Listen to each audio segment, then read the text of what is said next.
Today's terrifying story, If You Hear Wolf Howls in Birka Forest, Run, was written by Mr. Pagan 665 of Reddit. I always love hiking in the woods, especially in foreign and new land.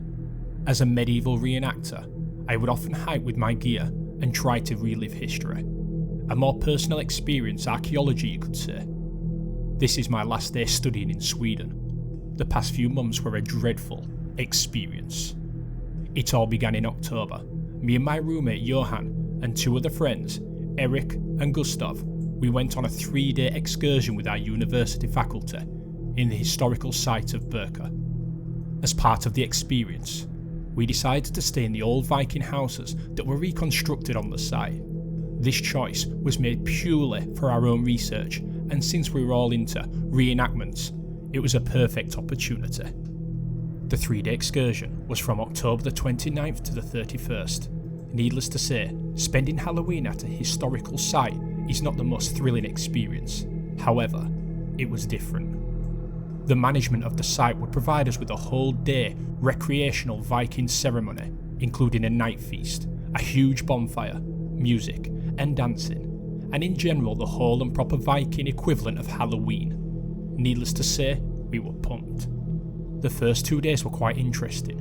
We managed to roam around the site and watch lectures from the staff regarding the Viking and Iron Age, and what discoveries were made in Birka. As the sun began to set during our second day, we decided to create one last full experience for ourselves.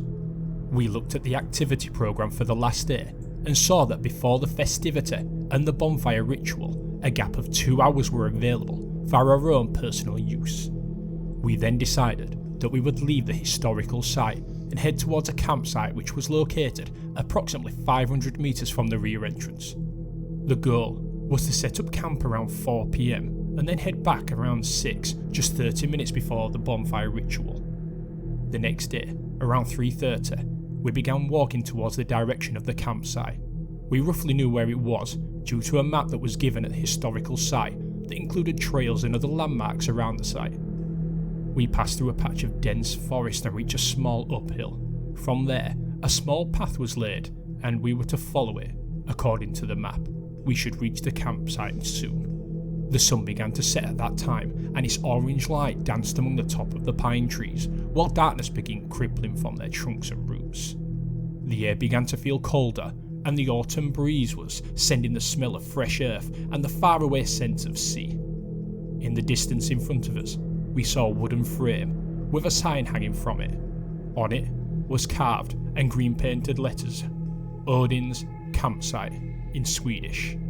We chuckled at the name as it sounded quite cheesy, but it felt appropriate since it was near the historical site of Birka, one of the biggest Viking trading ports in early medieval Scandinavia.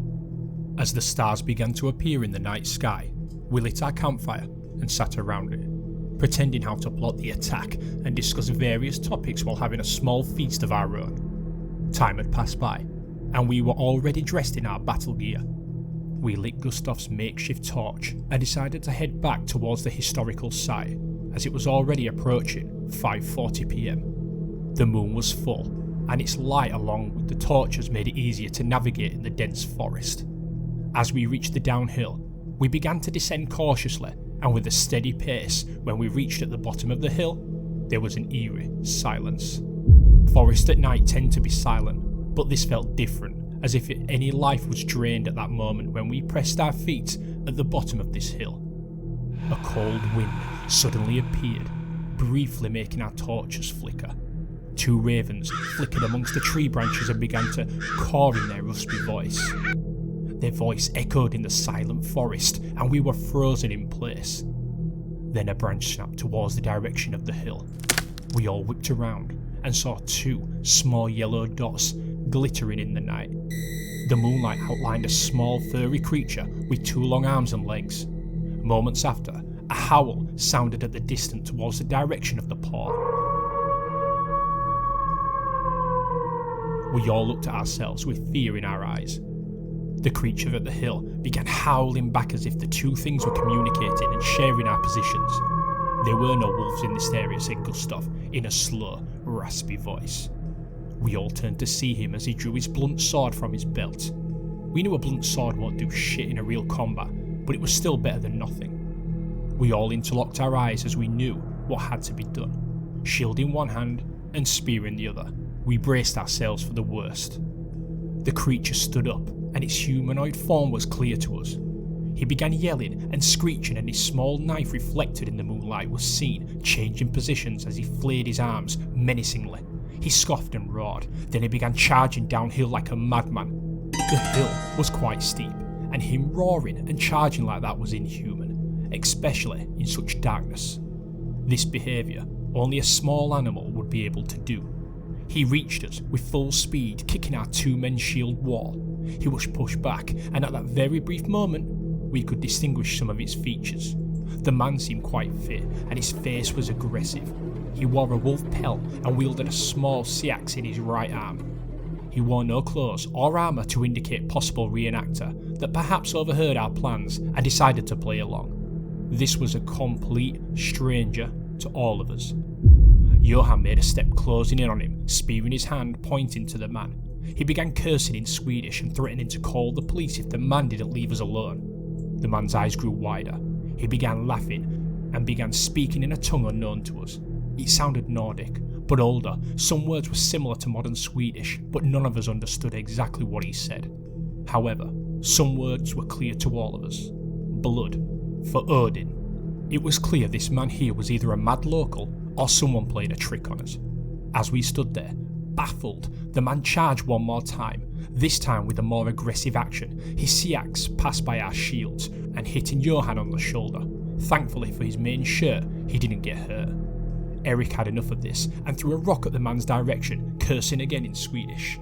The man then saw the opportunity. His eyes met Eric's. The man simply bypassed us and charged at Eric. He got scared and took a step back and plunged his spear at the man's shoulder.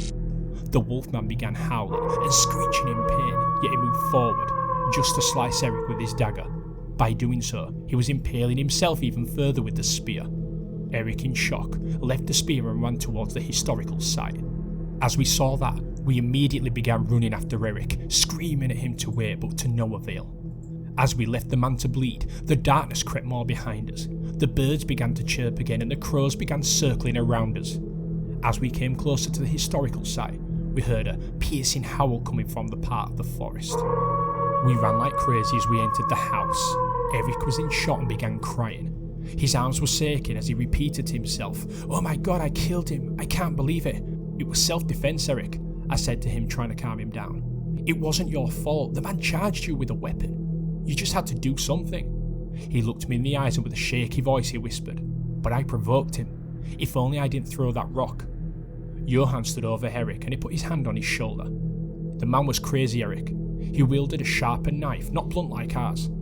This guy was there with intent to kill. So you saved yourself and you saved us. He came downhill, rushing at us. He might have been out of his mind. Perhaps he saw us in the camping area, saw us dressed as Vikings and decided to mess with us." There was a brief silence, until Gustav spoke with a questioning tone. He did speak fluently Old Norse, and that isn't something you can learn in a couple of minutes nor hours. Gustav had a point. Swedish on itself can be hard to learn, yet entirely an old, almost dead language is even more harder, even to a native speaker. We called the manager and the police and informed them about the incident. The police searched the forest area, only to find no trail of the man. However, the bizarre thing that night was the news that were reported by us from the police. Eric's spear was found at the spot where the incident had happened, along with the man's seax. However, the spear was indeed impaled to a body of a freshly wounded wolf. As months passed, more news came from the incident. Human fingerprints on the knife, but they matched no one on the records. Furthermore, no trail of blood leaving the wolf's body was reported, meaning the man didn't simply exchange his body with the body of a wolf. And the third, there were no wolves in that area of Birka where we were camping and hiking. Till this day, the whole situation still baffles me. Johan often jokes about it, saying that it was an Uffindar. This were an old Germanic and later Viking area warriors, similar to berserkers, and according to legend, they shapeshift to wolves instead of bears. He kept saying they were sent by Odin himself, hence the ravens cawing at us before they're peering and attacking us. The funny thing is that, the more time that passes, I start to believe his assumption, but needless to say, camping outdoors was never the same again. So please, if you ever hear wolves in Birka, just run.